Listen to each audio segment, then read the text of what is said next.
भाई मैंने 5 एग्ज़ाम्स निकाले हैं। जो क्या होगा, ज़्यादा से ज़्यादा शादी तो नहीं होगी भाई।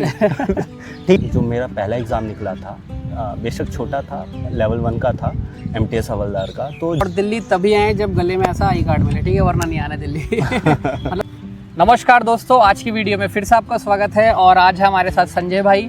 ये आपके लिए बड़ा मोटिवेशन बन सकते हैं, क्योंकि इतनी छोटी उम्र में इन्होंने जो बड़ी उपलब्धि हासिल करी है वो आप सबकी भी ड्रीम जॉब है। इनका पद है ASO CSS में। तो चलिए बात करते हैं संजय जी से। तो संजय जी, आपकी जो CGL की जर्नी है बेसिकली वो कैसे शुरू हुई और कौन से ईयर में शुरू हुई? अगर मैं देखूं तो 12th करने के बाद मैंने JEE के लिए ड्रॉप आउट किया था। तो क्योंकि वहाँ पर सक्सेस मिल नहीं पाई, मतलब रैंक उतनी अच्छी आ नहीं पाई थी, तो उस वजह से फिर लोकल कॉलेज से मैंने BTech में एडमिशन लिया था। फिर 1 साल BTech करने के बाद मेरे को लगा कि भाई ये मेरे लिए नहीं है। और उधर भैया भी कह रहे थे कि क्यों BTech कर रहा है। उन्होंने मैकेनिकल से करी थी। अरे तो उनको पता था कि क्या हाल है उस टाइम BTech का या फिर BTech वाले बच्चों का। तो मैंने सेकेंड ईयर में वो भी ड्रॉप आउट कर दिया। और सेकेंड ईयर में ड्रॉप आउट करने के बाद मैंने BA प्राइवेट से फॉर्म भर दिए। ये लगभग बात है लॉकडाउन के बाद की। वहाँ से फिर प्रिपरेशन में मैं आया कॉम्पिटिशन की। अरे बहुत बढ़िया, बहुत बढ़िया। तो कोविड के बाद से भाई ने ये वायरस फैला दिया है कि भाई ASO चाहिए, मतलब चाहिए। सबसे बड़ा मोटिवेशन है CGL एस्पिरेंट्स का, है ना? सही बात है ना? हाँ, कहने के लिए एक आपके टॉप मोस्ट में यही आता है MA के बाद। हाँ, मैंने तो बड़ा, मतलब मैंने कभी एग्जाम नहीं दिया CGL का, बट मैंने सुना काफ़ी है इसके बारे में। और इंस्टाग्राम पे तो काफ़ी रील्स देखे हैं भाई ASO की। आजकल तो IAS ऑफिसर से ज़्यादा तगड़ी इनकी वायरल्स हो रही है ना। अरे भाई पूछो नॉर्थ ब्लॉक, साउथ ब्लॉक की आपको काफ़ी रील्स दिखती होंगी पार्लियामेंट के आसपास। मैं पूछना चाहूँगा कि आपने आज तक कौन कौन से एग्जाम्स निकाले हैं, स्पेशली गवर्नमेंट जॉब वाले? मतलब भाई मैंने 5 एग्ज़ाम्स निकाले हैं, जिसमें मेरे को मतलब ये था, या तो मैंने छोड़ दिए या फिर मैंने ज्वाइन करने के बाद शिफ्ट कर दिया। तो पहला मेरा एग्ज़ाम था MTS हवलदार से, हवलदार वाली नौकरी थी। फिर UP लेखपाल वाला एग्ज़ाम मैंने निकाला था, पर मैं उसके DV के लिए नहीं गया था, क्योंकि मैंने ज्वाइनिंग ले चुका था MTS हवलदार में, क्योंकि घर के पास थी। फिर तीसरा CGL 2022 से पोस्टल असिस्टेंट मिला था मेरे को। उसके बाद एक वैकेंसी आई थी EPFO SSC की, तो उसमें भी मेरा नाम आया था। फिर उसके बाद ये 5th जॉब। अरे यार गजब भाई। हम लोग UPSC को पंचवर्षीय योजना बना देते हैं, भाई ने 5 जॉब भी प्राप्त कर ली उतने टाइम में। बहुत बढ़िया, बहुत बढ़िया। तो अब मेरा भाई से नेक्स्ट क्वेश्चन ये रहेगा कि आपका वर्क लाइफ बैलेंस कैसा है? जैसे ASO सबसे बड़ी जॉब मानी जाती है एक तरह से, मतलब one of the best job मानी जाती है CGL की। तो इसका वर्क लाइफ बैलेंस कैसा है? खुद के लिए टाइम मिलता है? कोई फिक्स टाइम है, एक जगह कुर्सी पे बैठे रहते हैं, या कुछ फील्ड वर्क भी होता है? कैसे मतलब? देखो, देखा जाए तो टाइमिंग तो 9:30 से 5:30 ही है। बाकी ऊपर नीचे तो होता ही रहता है एज पर द डेस्क के, तुम्हारी डेस्क पे कितना काम है या सीनियर कैसे हैं। ठीक है, अगर सीनियर से अच्छी बनती है, फिंगर्स क्रॉस, मेरे तो सीनियर बढ़िया है। अरे बहुत बढ़िया। वीडियो के लिए तो नहीं बोल रहे ना? नहीं भाई के सही में सीनियर्स बहुत अच्छे हैं, क्योंकि भाई ने देखो टाइम निकाल के हमें दिया, और ये तभी पॉसिबल हो पाया जब सीनियर से परमिशन मिली, हाँ, है ना? तो ये चीज़ तो अच्छी है। खैर, वर्क लाइफ बैलेंस इनका काफ़ी अच्छा लगा मेरे को। इन्होंने मेरे को अभी वीडियो से पहले भी बताया था। और भाई मैंने सुना आपको पढ़ाना बड़ा पसंद है बच्चों को, यार, तो उसके बारे में कुछ बताओ कि आज भी शायद आप जॉब के साथ अपने पैशन को फॉलो कर रहे हैं ना? जब प्रिपरेशन कर रहा था मैं, तब भी 9th-10th को पढ़ा रहा था। अभी फिर बीच में 1 साल का गैप हुआ था। इस साल से फिर मैंने दोबारा से शुरू कर दिया। तो अब सुबह 4 बजे उठना, 5 से 7, 5 से 6 10th क्लास, 6 से 7 9th क्लास। अरे वाह। उसके बाद फिर 8 बजे करीब मैं ऑफिस के लिए निकल जाता हूँ घर से। फिर 9:30-9 बजे करीब ऑफिस में आ जाना। उसके बाद 5:30 या 6 बजे यहाँ से जाना। तो ये बहुत भाई बड़ी हिम्मत की बात है। सुबह 4 बजे उठना अपने आप में भाई एक बड़ी अचीवमेंट है। मेरे से तो आज तक नहीं हो पाया ये काम भाई। और बताओ कुछ है इसका मोटिवेशन? नहीं। तो ये जो भाई है ना, देखिए, आप लोग सुनते होंगे कि 12 घंटे पढ़ना है, 18 घंटे पढ़ना है। इन भाई की बात में अगर मैं आपको बताऊं तो इन्होंने एक तरह से पार्ट टाइम जॉब के साथ तैयारी करी है। ये ट्यूशन पढ़ाते थे शायद, है ना? तो ट्यूशन पढ़ा के इन्होंने अपनी नॉलेज भी बढ़ाई है, प्लस दूसरे बच्चों को भी पढ़ाया, और ये तैयारी करके आज इनके गले में मिनिस्ट्री ऑफ होम अफेयर्स का आई कार्ड भी है। तो आप देख सकते हैं सारी चीज़ें साथ साथ चल सकती हैं अगर आपका टाइम मैनेजमेंट अच्छा हो। जैसे भाई ने बताया 4 बजे उठना, वो अपने आप में महाभारत का काम है। वो अभी भी चल रहा है। वो देखो अभी भी चल रहा है, बहुत अच्छी बात है। तो आप कुछ बताना चाहेंगे कि मतलब काम के साथ चीज़ें कैसे मैनेज होती हैं, या सिर्फ फुल टाइम हमें तैयारी में ही लगाना चाहिए, बाकी चीज़ें छोड़ देनी चाहिए? देखो, अगर कहें कि एक ही चीज़ को तुम कर रहे हो तो ज़रूरी नहीं है कि सारा टाइम आप वहीं दे रहे हो। ऐसा तो है नहीं कि तुम 24 घंटे में से 18 घंटे पढ़ पाओगे पूरी तरह। 12 घंटे भी इनफ होते हैं तुम्हारे लिए। पढ़ने वाला 8 घंटे में भी उतनी प्रोडक्टिविटी निकाल लेता है कि जो 12 घंटे वाला भी ना निकाल सही पाए। बात है। तो कहीं ना कहीं वो 2 घंटे तो मैनेज हो ही सकते हैं कि जहाँ से तुम अपने जेब को सपोर्ट कर पाओ, स्पेशली प्रिपरेशन के टाइम पर। तो ये तो अच्छी बात है भाई कि मतलब एक देखिए एक मेंटल सेटिस्फेक्शन बहुत ज़रूरी होता है। और अगर आपके जेब में कुछ पैसा आ रहा है ना, यानी लक्ष्मी जी अगर आपके पास आ रही हैं, तो कहीं ना कहीं बंदा मेंटली घर वालों से ऐसे करने की ज़रूरत नहीं पड़ेगी। ऐसे चंदा मांगना नहीं पड़ेगा आपको। तो वो कहीं ना कहीं वो भी एक मोटिवेशन होता है कि चलो थोड़ा बहुत आ रहा है, बाकी टाइम हम अपना एनर्जी जो भी हमारी है वो उसमें लगाएंगे पढ़ने में ना। ये रहता है। तो भाई और कुछ आप बताना चाहेंगे अपनी जो अब की करंट जॉब है या करंट जॉब के बारे में? चलो हम बाद में बात करते हैं, पहले आप अपना कुछ मोटिवेशन बता सकते हो कि आपने कैसे फोकस बना के रखा कि आप आज इस पद पर हैं? क्योंकि एएसओ कोई छोटा पद तो है नहीं, असिस्टेंट सेक्शन ऑफिसर के लिए बच्चे तरसते हैं, वो भी सीएसएस में। हाँ, देखो जब मैंने जैसा भी बताया था कि जो मेरा पहला एग्ज़ाम निकला था, बेशक छोटा था, लेवल 1 का था, एमटीएस हवलदार का, तो जीएसटी दिल्ली मेरे को मिला था हवलदार की पोस्ट पर। तो वहाँ से थोड़ा सा बिल्डअप ये तो हो गया था कि हाँ अभी के लिए मैं अपने आप को सपोर्ट तो कर सकता हूँ। फिर उसी बीच मैंने क्या काम करा था, ज्वाइनिंग से पहले 3 महीने का एक्सटेंशन ले लिया था।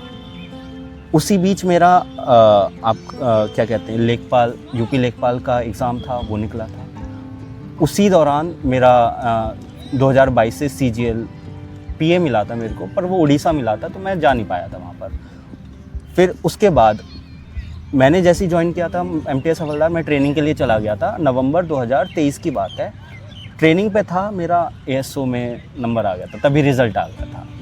तो वहाँ से चीज़ें फिर चेंज होना शुरू हो गई। ये तो इम्पोर्टेंट क्वेश्चन, आपने कोचिंग ज्वाइन करी थी कोई कि नहीं करी थी? मैंने ऑफलाइन कोचिंग 3-4 महीने के लिए मैं गया था। उसके बाद मेरे को लगा कि यहाँ से हो चुका है, अब थोड़ा या तो सेल्फ स्टडी या फिर ऑनलाइन कुछ देखना पड़ेगा। क्योंकि वहाँ पर इतनी मैं ये नहीं कह रहा कि मतलब वो बेकार थे, या फिर मैं ये कह रहा हूँ कि मेरे को लगा नहीं कि वहाँ पर उस लेवल का चीज़ें मिल रही हैं जो ज़रूरत थी उस टाइम। बच्चे मतलब जीटीबी नगर आते हैं, मुखर्जी नगर आते हैं, मतलब स्पेशली दिल्ली आते हैं पढ़ के। बहुत लोग अपनी खेत वगैरह मतलब बेच बाच के आते हैं, जैसे यूपीएससी की तैयारी करनी हो, पीसीएस की करनी हो। इनफैक्ट सीजीएल की तैयारी के लिए भी जीटीबी नगर पूरा भरा हुआ है दिल्ली का, जो मुखर्जी नगर आपने सुना होगा। तो आप क्या कहना चाहेंगे कि आना चाहिए दिल्ली या नहीं आना चाहिए? घर से ही काम हो जाएगा? क्यों आना है, ये बात आना क्यों? उन्हीं टीचर से पढ़ने के लिए जो ऑनलाइन टीचर्स पढ़ा रहे हैं वहाँ पर। इवन मैं ये कह रहा हूँ कि ऑनलाइन ज़्यादा चीज़ें मिल जाएंगी इन कंपैरिजन टू ऑफलाइन। ठीक है, लोग क्यों आते हैं? सिर्फ इंटरेक्शन मिलेगा। भाई इंटरेक्शन तुम खुद बना लो ना। सही बात है। ठीक है, जिससे तुम्हारी ट्यूनिंग बैठती है। जैसे मैंने शुरू किया था गगन प्रताप सर से पढ़ना। मैंने कहाँ से? मैंने उनका यूट्यूब वीडियो देखा कि वो उसी जगह से हैं जहाँ से मेरा घर, मेरा गांव और उनका गांव लगभग 20 किलोमीटर दूरी की है उस पर। तो काफ़ी चीज़ें कनेक्ट हो जाती हैं। वो भी बुलंदशहर के हैं, सियाना पड़ता है शायद उनका गांव। मेरा थोड़ा सा आगे जाकर 20 किलोमीटर उसी रास्ते पे पड़ जाता है। तो ट्यूनिंग बैठ जाती है टीचर्स के साथ भी। ठीक है, तो भाई ने जैसा सजेस्ट किया आप भी बिल्कुल भाई की तरह ही करें, घर से तैयारी करें। और दिल्ली तभी आए जब गले में ऐसा आई कार्ड मिले, ठीक है, वरना नहीं आना दिल्ली। मतलब पोस्टिंग लेने आए खाली, ठीक है। सबसे इम्पोर्टेंट बात कि इन्होंने बहुत ही कम उम्र में ये उपलब्धि हासिल करी है। भाई मेरे से भी छोटे हैं, एज पता नहीं इनकी डिस्क्लोज करनी चाहिए कि नहीं करनी चाहिए, बट तो 23 थी। ये देखो 23 की एज में इन्होंने एएसओ हासिल कर लिया। तो आप समझ सकते हैं कि काफी अभी 25 है भाई, 2 साल होने वाले हैं। 2 साल सोचो, जॉब करते करते भी हो गए। तो अभी भी आप देखेंगे तो पीछे आपको शायद इंडिया गेट दिख रहा है कि नहीं दिख रहा। दिल्ली के दिल में बैठ के हम लोग इंटरव्यू कर रहे हैं एक तरह से, है ना, सबसे प्रीमियम इलाका। तो भाई की लोकेशन भी जॉब की यहीं पर है, तो हमने सोचा आप लोगों को थोड़ा मोटिवेशन मिलेगा, इस वजह से हम इंडिया गेट के पास आए शूट करने। और कुछ आप कहना चाहेंगे? और कुछ पूछना चाहेंगे? जैसा आपको लगे आप बता सकते हैं अपनी तरफ से। कोई और क्वेश्चन हो तो आप बताइए। कोई भी एक लाइन जो आप बच्चों को कहना चाहें जो तैयारी करना चाहते हैं, क्या ये इस जॉब के लिए जितनी मेहनत चाहिए आज की डेट में, जैसे एग्जाम्स लीक हो रहे हैं या जो भी हो रहा है, तो आप किसी को रिकमेंड करेंगे? क्योंकि देखो यूथ दाव पे लगता है यहाँ पर, हमारा जो युवा है उसका टाइम लगता है, एनर्जी लगती है, कहीं ना कहीं बहुत लोग डिप्रेशन में भी चले जाते हैं। तो आप किसी को रिकमेंड करोगे कि इसकी तैयारी करें, इस एग्ज़ाम की? देखो मेरे हिसाब से तो भाई अगर आप इस तरफ आ रहे हैं, आपके पास दूसरा ऑप्शन है, मैं कहता हूँ कि एक तरफ प्राइवेट है, एक तरफ गवर्नमेंट है। पहले ये तो देखो आपको गवर्नमेंट में क्यों आना है। अपने अपने पर्क्स हैं। यहाँ पर स्टेबिलिटी है, आप कहोगे कि वहाँ पर ले ओवर है, पर पर्क्स अच्छे हैं, सैलरी अच्छी है, हाइक्स अच्छी हैं, तो ठीक है। बट यहाँ पर क्या है कि एक तरीके से कह सकते हैं कि गवर्नमेंट क्यों देखते हैं कि रुतबा होगा या फिर समाज में इज्जत होगी। भाई इज्जत तुमको प्राइवेट से भी मिल सकती है, इज्जत तुमको गवर्नमेंट से भी मिल सकती है, डिपेंड करता है तुमको कौन सी वाली चाहिए, ठीक है। अब मैं बात करता हूँ सैलरी की। सैलरी देखो ऑब्वियस सी बात है भाई, सैलरी उतने हाइक वहाँ जितने प्राइवेट में होते हैं उतने यहाँ पर तो होते नहीं, ठीक है। और दूसरी चीज़, जितनी इज्जत आपको यहाँ मिल जाएगी वहाँ पर नहीं मिलेगी, तो वो आपके ऊपर डिपेंड करता है कि आपको चाहिए क्या। जो काम आपके दिल को भाए बस वही करिए, बाकी कुछ मत करिए ना। और तो मेरे ख्याल से इससे बड़ा मोटिवेशन तो कुछ होगा नहीं कि जो चीज़ पसंद हो। एक चीज़ और मैं बोलना चाहूँगा कि जैसे लोग बच्चे या फिर एस्पायरेंट जो भी हैं तैयारी कर रहे हैं, वो बहुत जल्दी डिमोटिवेट हो जाते हैं कि नहीं हुआ तो क्या होगा। हर एक इंसान के दिमाग में ये क्वेश्चन रहता है कि नहीं हुआ तो क्या होगा, नहीं हुआ तो क्या होगा। भाई एक बात बताओ, क्या होगा। मैं अपने आप को पता है कैसे सपोर्ट करता था कि क्या होगा, ज़्यादा से ज़्यादा शादी तो नहीं होगी भाई ठीक है, शादी नहीं होगी, ठीक है भाई, बिना शादी के रह लेंगे। दूसरी चीज़ कि क्या कोई खाने के लिए नहीं देगा, घर वाले कब तक रखेंगे। भाई मंदिर इतने हैं यार ठीक है, मैं खुद से कहता था कि मंदिर में जाकर बैठ जाऊंगा कि यार वहाँ रोटी नहीं मिलेगी, तो चल ठीक है, एक मंदिर ज़्यादा सालों तक निकला है भाई, मंदिर बदल लेंगे, इतने मंदिर हैं, ठीक है। हमारे गुरुद्वारे में लंगर मिलता है, गुरुद्वारे में भाई 24 घंटे खाना मिलता है यार। क्यों सोचना कि जो चीज़ तुम्हारे हाथ में ही नहीं है तो क्यों उसके बारे में तुम कंट्रोल करने की कोशिश करते हो। सबसे इम्पोर्टेंट बात है कि मतलब जर्नी को एंजॉय करो, रिजल्ट की चिंता मत लो। अगर जर्नी को आप खुशी खुशी एंजॉय करोगे ना तो रिजल्ट आपको डेफिनेटली मिल जाएगा। सही बात है ना। तो दोस्तों मैं आपसे उम्मीद करता हूँ कि आपको ये वीडियो पसंद आई होगी। और ये भाई हमारे इंस्टाग्राम पे काफ़ी एक्टिव रहते हैं, तो अगर आपको कोई भी डाउट है, एक्टिव इन द सेंस की अच्छी चीज़ों के लिए कि बच्चों की मदद करते हैं, जो भी इनसे सवाल पूछते हैं उनकी हेल्प करते हैं। कोई भी एस्पिरेंट किसी भी प्रकार का अगर उसके पास कोई डाउट आता है एग्जाम से रिलेटेड, किसी सब्जेक्ट को कैसे प्रिपेयर करते हैं, कोचिंग ज्वाइन करनी है नहीं करनी, सारे क्वेश्चंस आप इनसे पर्सनली भी पूछ सकते हैं। इनका मैं लिंक डिस्क्रिप्शन में लगा दूंगा, तो वहाँ से इनको फॉलो कर सकते हैं, है ना। तो बहुत अच्छा लगा मेरे को आपसे मिलके, बहुत बहुत धन्यवाद। आपने अपना इतना कीमती वक्त हमें दिया और हमारी जनता को दिया, और ये भी आपका शुक्रगुजार हैं, ये लोग भी आपको शुक्रगुजार हैं कि मतलब थैंक्स टू यू। नहीं मैं कहा, मैं तो बस एक माध्यम हूँ और आपको और उनको जोड़ने का भाई मैं तो एक कहते हैं ना चेला हूँ कि आपको और आपके दर्शकों को जोड़ दिया और कुछ नहीं है। तो बहुत अच्छा लगा भाई, ऐसी तरक्की करते रहिए, ठीक है। उम्मीद करते हैं कि आप आगे भी कुछ बड़ा काम करेंगे, दोबारा आपका इंटरव्यू लेंगे, जरूर आएंगे भाई इस बार भाई का इंटरव्यू लेंगे। और भाई अभी शायद और भी तैयारी कर रहे होंगे, आपको बाद में पता चलेगा ना, पता चला IAS ऑफिसर बन गया ऐसा नहीं है, मजे ले रहे हैं। बट इन फ्यूचर भाई देखो अभी छोटे ही हैं, तैयारी कर सकते हैं। 32 एज होती है भाई, तो अभी 24-25 साल के हैं, तो कोई इतनी बड़ी बात है नहीं।